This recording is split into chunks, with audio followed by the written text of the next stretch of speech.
Hello friends, मैं आनंद किशोर सिंह और आपका पुनः हार्दिक स्वागत करता हूँ। मैं आज आपके लिए एक इमोशनल स्टोरी लेकर आया हुआ हूँ।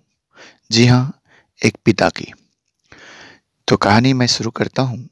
जब मैं घर से गुस्से में बड़बड़ाते हुए निकल आया था और बस स्टैंड की तरफ आगे बढ़ने लगा, तो मन ही मन बड़बड़ा रहा था। पता नहीं कितने पैसे छुपा के रखे हैं, लेकिन मेरे पिता एक बाइक नहीं ले सकते। अब मैं यहाँ से चला जाऊँगा और तब तक वापस नहीं आऊँगा जब तक मैं खुद के पैसों से बाइक नहीं खरीद लेता। इतना सोच ही रहा था, तभी मेरे पैर में मुझे कुछ चुभने का एहसास हुआ। नीचे देखा तो समझ आया कि जल्दबाजी में पापा के जूते पहन आया हूँ। उन जूतों में कील उभरी हुई है, जो मेरे पैर में बार-बार घाव दे रहे हैं। लेकिन उस समय गुस्सा अधिक था, तो मैं बड़बड़ाते हुए आगे बढ़ गया। एकाएक मुझे याद आया कि मैं पापा का पर्स भी साथ ले आया हूँ। मेरा खुराफाती दिमाग में एक ख्याल आया कि क्यों ना आज पापा का पर्स चेक किया जाए, जिसे आज तक उन्होंने किसी को हाथ तक नहीं लगाने दिया था। पता नहीं कौन सा खजाना छुपा है इस पर्स में, जो किसी को हाथ नहीं लगाने देते थे। जब मैंने पापा का वह पुराना पर्स खोल कर देखा, तो उसमें पैसे तो नहीं मिले, लेकिन पैसों की जगह पर एक डायरी रखी हुई थी। दोस्तों, आपने अभी तक इस चैनल को सब्सक्राइब नहीं किया तो प्लीज़ कर लें। तब मैंने सोचा, ओह! तो यहाँ खजाना छुपा रखा है। मैं समझ रहा था कि हाँ, पापा ने लिखा होगा कि किससे कितने पैसे लेने हैं और किसको कितने पैसे दिए हैं। लेकिन मैं गलत था। जब मैंने उस छोटी-सी डायरी का पहला पेज खोल कर देखा, तो वहाँ पर जो लिखा था, वह थोड़ा सीरियस कर देने वाला था। डायरी में जो लिखा था, उसे पढ़ने के बाद मेरे चेहरे पर जो एक्सप्रेशन था, वह सारे गायब हो चुके थे, क्योंकि डायरी में वैसा कुछ नहीं था जैसा मैं सोच रहा था। वहाँ पर उन पैसों का हिसाब लिखा हुआ था, जो अलग-अलग कामों के लिए अलग-अलग लोगों से उधार लिए गए थे। उस लिस्ट में कंप्यूटर के नाम पर भी पैसे लिए गए थे। कुछ यूँ लिखा था, 50,000 बेटे के कंप्यूटर के लिए। वह वही कंप्यूटर था जिसे मैं आज तक यूज़ कर रहा हूँ। लेकिन मुझे पता नहीं था उस कंप्यूटर को खरीदने के लिए पैसे कहाँ से आए थे, लेकिन आज पता चल रहा था। मुझे याद है, जब मैंने पहली बार कैमरे के लिए जिद की थी, जो मेरे पापा ने मुझे 2 हफ्ते बाद मेरे बर्थडे पर लाकर गिफ्ट में दिया था, जिसे देखकर मैं बहुत खुश हुआ था।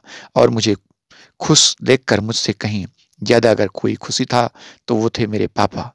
अब मेरे चेहरे से गुस्सा एकदम गायब हो चुका था। जब मैंने आगे का पन्ना पलटा, तो वहाँ पर कुछ विशेष यानी इच्छाएँ उनकी लिखी हुई थी। पहली जो विश थी, उसमें जो लिखा था, अच्छे जूते पहनना। यह बात मेरी कुछ समझ नहीं आई। तभी मेरा पाँव अचानक सड़क पर भरे हुए पानी पर जा पड़ा और तभी मेरे पाँव में कुछ गीलापन महसूस हुआ। जब मैंने जूता उतार कर देखा, तो उसका तला टूटा हुआ था। यह देखकर मुझे डायरी में लिखी बात याद आ गई। तभी मुझे माँ, पापा की कही बातें भी याद आ रही थी कि कैसे माँ जब कहा करती थी पापा से, अब तो जूते पुराने हो गए हैं, नए ले लीजिए। तो पापा अक्सर यह कहकर टाल दिया करते थे, जूते अभी और चलेंगे, अभी कुछ दिन पहले तो लिए थे। मुझे आज समझ आ रहा था कि कितने दिन और चलेंगे। साथ ही साथ यह भी समझ आ रहा था कि पापा पर्स क्यों छुपा कर रखे थे। तो दोस्तों, अभी तक आपने इस चैनल को सब्सक्राइब नहीं किया तो प्लीज़ सब्सक्राइब कर दें और लाइक भी कर दें। तभी उस डायरी को पढ़ते हुए बस स्टैंड पर पड़ी बेंच पर आकर बैठ गया। अब उस डायरी का आखिरी पन्ना बचा हुआ था। उस पन्ने को जब मैंने पलट कर देखा, तो वहाँ की कल की डेट लिखी हुई थी।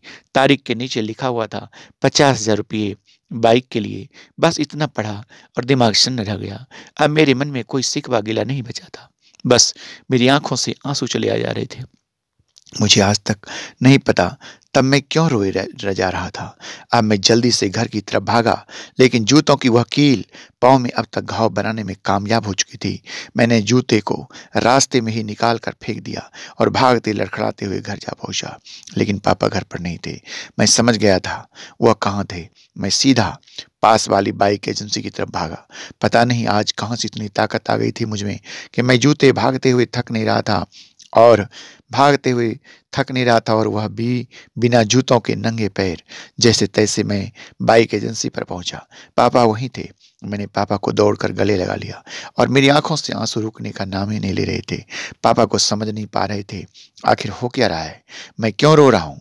मैंने पापा से कहा, पापा मुझे मोटरसाइकिल नहीं चाहिए, आप अपने लिए जूते ले लीजिए।